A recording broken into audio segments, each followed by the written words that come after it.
잠 못 드는 지구인들 모두 잘 지내고 있지? 잠 안 올 때는 지구 건너편 이야기를 들으면 잠이 잘 오기는 하지. 그래서 오늘은 우리 올빼미 지구인들을 위해 우주 등방성 문제를 전해줄게. 잘 들어봐. 지구 행성 내에서 어느 방향을 바라다 보면 명확히 어떤 방향이라는 것이 있지. 동, 서, 남, 북, 위, 아래. 이는 지구라는 행성뿐만 아니라 우주에 있는 다른 행성에서도 모두 통용되는 방향이라는 것이지. 이 모든 장소는 각각 다 다른 질량을 가지고 다른 물체로 채워져 있으며 구별 가능한 물리적 특성들을 가지고 있는 거지. 만약 지구의 모든 곳이 같은 물질, 같은 밀도로만 이루어져 있고 더구나 끝도 없는 공간이라면 그때도 어디가 동쪽 혹은 서쪽이라고 말할 수 있느냐는 거지. 그러나 중요한 건 우주가 만약 무한하다면 이 방향이라는 것이 우주에도 통용되느냐는 것이지. 우주가 등방성이 있다는 것은 지구라는 행성 지표면에서 관측할 때 우주의 방향성을 구별할 수 없다는 뜻이기도 해. 처음 우주 등방성에 대한 논의가 시작된 건 1920년대로 지구에서 막 우주론이 자리를 잡던 시기였지. 이 논의의 시작은 아인슈타인의 상대성 이론이었지. 아인슈타인은 특수 상대성 이론으로 시간과 공간 격자가 변하지 않는다는 상식이 깨졌고, 일반 상대성 이론으로 질량이 있는 곳에서는 공간도 휘어질 수 있다는 것을 보여준 거지.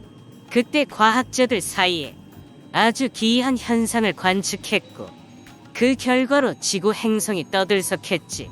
그 당시에는 지구인들에게 단순히 성운이라고 알려졌던 외부 은하들이 모두 지구에서 멀어지고 있음을 관측하거나 미국의 로엘 천문대에서 연구원으로 있던 베스트 슬라이퍼라는 지구인이 관측한 자료였는데, 우주는 정적이고 영원하다는 상식으로 무장된 지구인에게 이 결과는 이해하기 어려운 결과였지. 러시아의 물리학자 알렉산더 프리드만은 공간 격자가 동적일 경우 이 문제를 해결할 수 있을 것이라고 생각했지.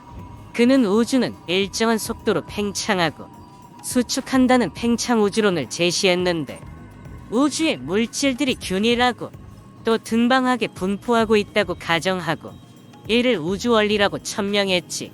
당시 그는 주류 학자가 아니었으므로 그가 주장한 우주 모형은 인정받지 못했고, 이를 뒷받침할 증거를 찾기에는 지구 천문학이 충분한 정밀도를 갖지 못했지.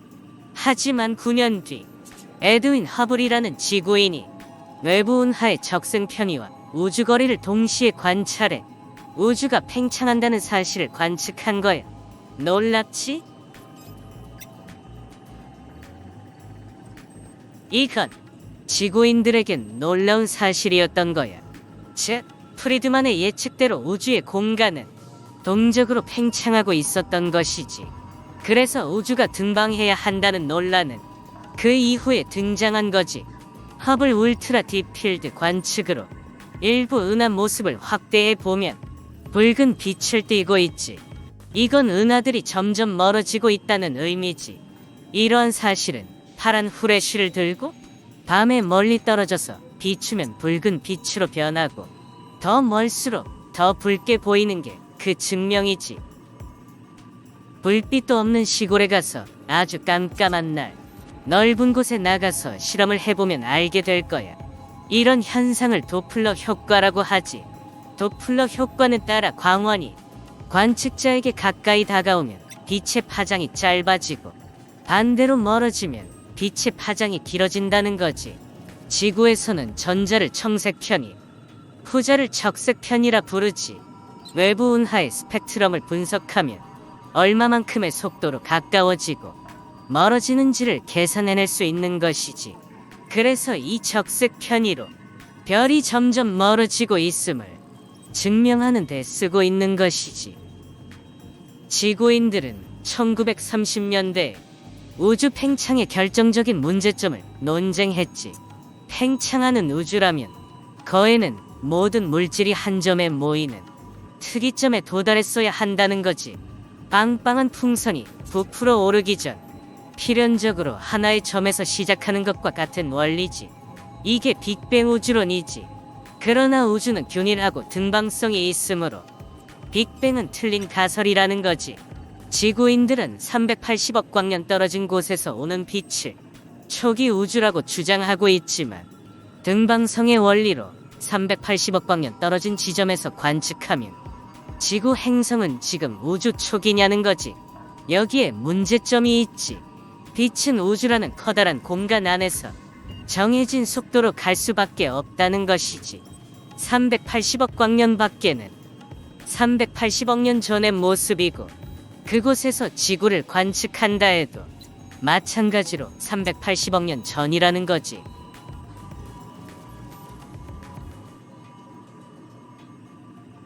지구인들의 과학이 무궁무진하게 발달해서 순간이동을 할 능력이 생겨 지금 380억 년 떨어진 곳으로 이동한다면 그곳에 지구 행성이 있을지도 모르지.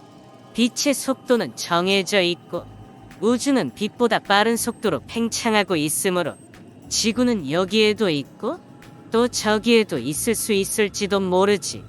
지구 과학자들은 공간의 균일함이냐 시공간의 균일함이냐를 둘러싸고 싸움을 했지. 결국 빅뱅 우주론의 승리로 돌아갔는데 여기에 결정적인 역할을 한 것은 우주배 경복사라는 것이지. 우주배 경복사의 의미를 알기 위해서는 우주가 어떻게 진화했는지 먼저 알아야 해.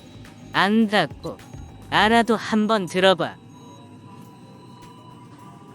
팽창하는 우주의 과거로 돌아가 보면 우리가 알고 있는 물질들이 생성되는 역사를 재구성할 수 있지.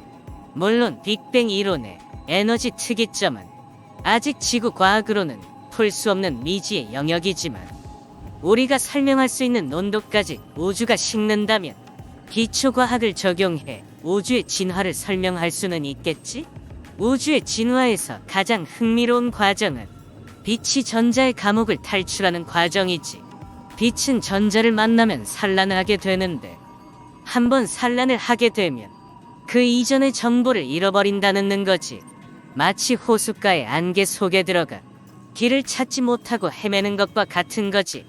후레쉬를 들고 안개 낀 날 호숫가에 가면 후레쉬 빛이 작은 물방울들로 조밀하게 모여있는 안개를 쉽게 뚫지 못하고 사방으로 산란하게 되고 결과적으로 안개 속에서 호수도 못 보고 길을 잃게 되는 원리지.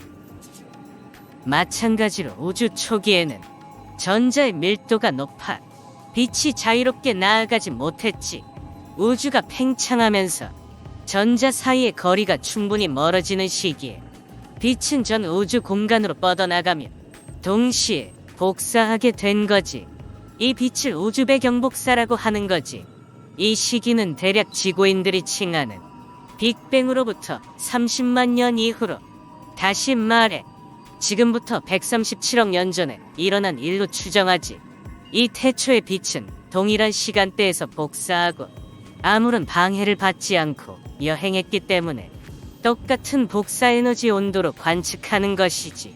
역으로 우주배 경복사 에너지가 사방에서 같은 온도로 관측된다면 이는 빅뱅 우주론을 간접적으로 증명할 수 있는 것이지. 우주배 경복사는 1964년 미국 벨 연구소의 과학자들에게 우연히 관측되었지. 이 지구인들은 위성과의 교신을 위해 전파를 관측하던 중 사방에서 알 수 없는 노이즈가 균일하게 발견되는 것을 관측했지. 미국 프리스턴 대 로버트 디케 교수는 이 노이즈가 바로 우주배 경복사라는 것을 알아냈고 우주의 모든 방향에서 같은 세기로 도착한 우주배 경복사는 우주가 고도로 등방성임을 증명한 거지. 우주배 경복사를 처음으로 발견한 건 미국 벨 연구소의 혼안테나를 통해서였지. 그런데 말이지, 이걸 생각해보면 좀 이상하지 않겠어? 우주에는 은하가 있는 공간도 있고 없는 공간도 있는데 어떻게 균일하다는 건지. 빅뱅이 일어나고 30만 년 정도 된 초기 우주는 약 10만 분의 1 정도의 비균일도가 있었지. 즉, 전체적으로는 균일하고 등방하지만 10만 분의 1의 정밀도로 보면 차이가 있는 것이지. 주변보다 약간 고밀도인 곳에서는 은하 같은 천체가 태어나고 저밀도인 지역은 텅 빈 공간으로 진화하는 거지. 그래서 이 비균일도는 초기 우주의 급팽창이론의 중요한 증거이기도 하지. 우주가 등방하다고 말하는 것은 이 비균일도가 통계적으로 어느 방향이나 동일하다는 의미이기도 하지. 10만 분의 1의 정밀도로 우주 배경복사 에너지를 관측하면 오늘날 관측되는 은하 등의 구조를 만드는 미세한 요동이 존재하는 것도 관측되지. 이 미세 요동은 우주 곳곳에서 다르게 나타나지만 요동의 표준 편차와 같은 통계적 특성은 모든 방향에서 동일해야 하는 거지. 현재 지구인들의 관측 장비가 월등하게 발전하면서 우주 배경복사 지도는 점점 정밀해지고 있지. 지구인이 보낸 코비 위성, 윌킨슨 마이크로파 비등 방송 탐색 위성, 플랑크 위성 등이 촬영한 우주 배경복사 지도를 모두 합친 지도가 바로 이거지. 빅뱅 우주론과 인플레이션 우주론에 따르면 우주에서 지구로 오는 빛은 어느 방향이나 동일하지만 플랑크 위성이 100만 분의 1의 정밀도로 우주 배경복사 에너지의 등방성을 관측한 결과 특정 방향으로 치우침 현상이 있다는 것을 발견하게 되지. 이를 지구과학자들은 악의 축이라고 부르는데 마이크로 배경복사에 잘 나타나 있지.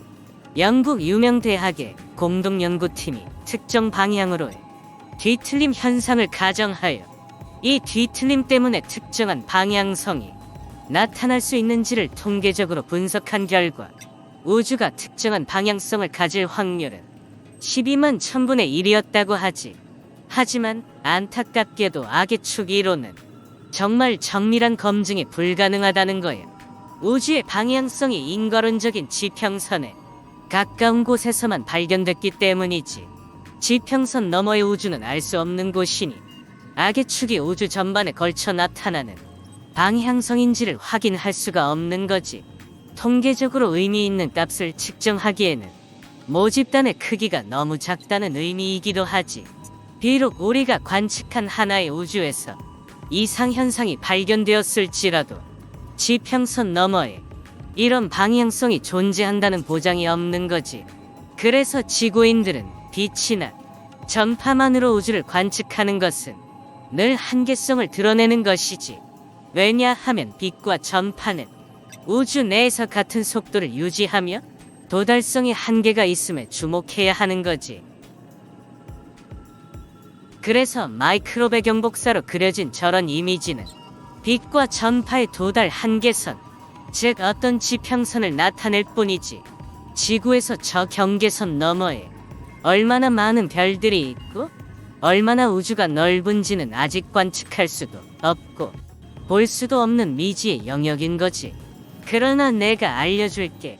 우주 너머에 연결된 우주는 무한히 넓고 그 무한한 우주에 나 같은 종족도 무수히 많다는 것. 이 우주에 지구인들만 있다고 외로워하고 잠 못 들지 말고 지구에만 지적 생명체가 있는 거라고 유난 떨지도 말고 현재를 잘 사는 게 옳은 일이라는 거지. 그러니 지구인들 화이팅! 또 놀러 올게. 안녕.